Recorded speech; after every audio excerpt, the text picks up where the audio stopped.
So World War II scale and brutality just drove a surge in Medal of Honor actions, and there were over 400 Medal of Honors awarded. Many awarded later, right? Because we went back, but it was the most of any, obviously, any war that we've had out of 1,800. It was just an amazing amount there, and World War II scope was just everywhere. Literally, we fought everywhere. We fought in the Arctic. I mean, I think the Antarctic was probably the only place that didn't have a battle, right?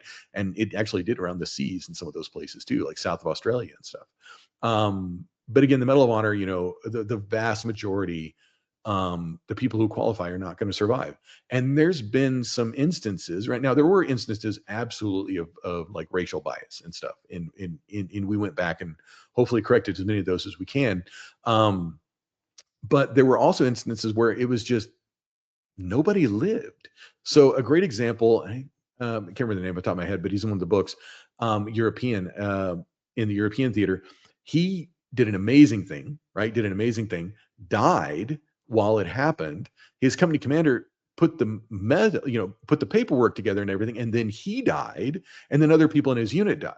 And so it literally just sat there with no action until, many, many decades later when someone went in and researched it, of course, and found it. And of course, he earned the medal, he was awarded the Medal of Honor, posthumously, like most of them are.